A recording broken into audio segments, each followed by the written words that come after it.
Surjit Bhalla, former Executive Director, IMF, economist, author, also with us. Mr. Bhalla, the economic cost of this war already being felt, how do you view the current implication?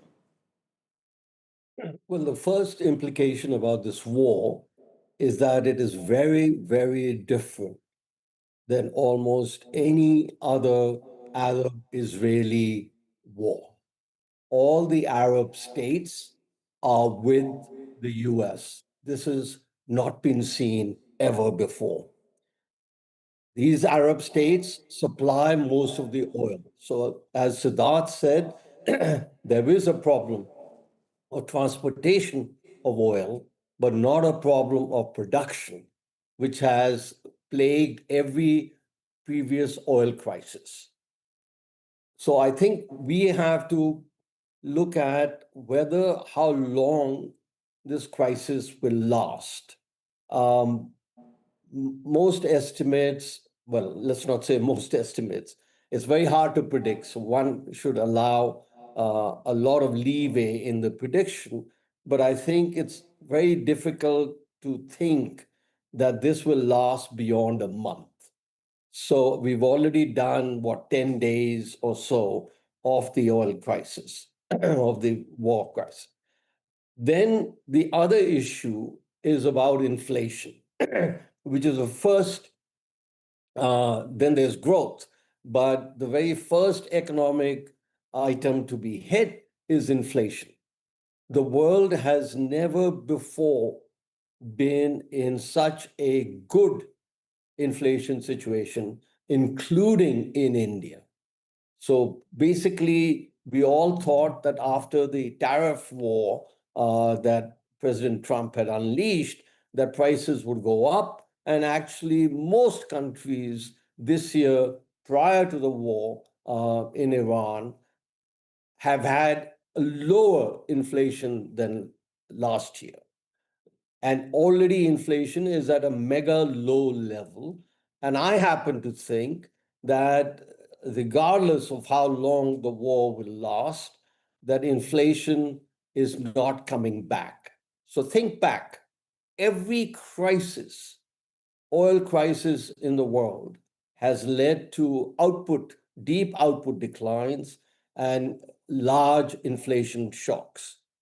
I don't think either of those are going to happen this year. Or with this war. So I think the world is very, very different now. And in that sense, Right.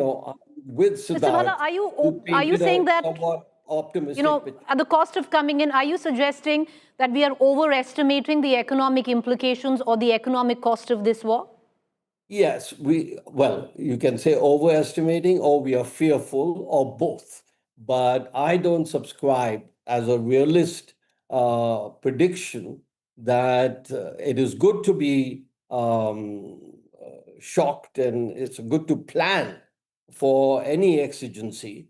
But I do think that we need to recognize that this war is unlike any other oil war we have experienced. And therefore, its impact is not going to be as bad as all the others. So with what is being circulated, that there is going to be a short-term economic pain, and that is what we'll possibly feel back home as well.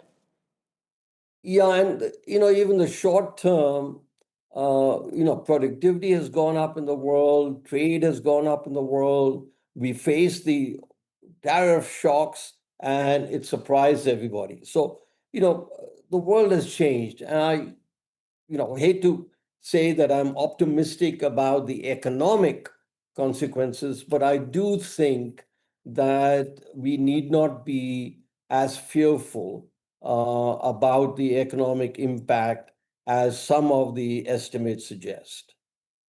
Well, Mr. Bhalla, if there was I'd a be surprised Right. if 2 months from now we meet and the inflation is up, growth is down, etc. None of those things which all of us worried about every time there was an quote unquote oil shock, regardless of the source. This time it is different. And your estimation comes at the back of your hunch that this war is not going to last, that there is no shadow war which will continue. Yeah. So how long the shadow war lasts depends on what happens in Iran. Even Iran is very different now because of the internal politics in Iran. As you saw, the RIGC overruled the president. So I think, it's a uncertain, highly uncertain what's happening. But I think if you add up all the negatives, they all add up to a positive inference about what is likely to happen.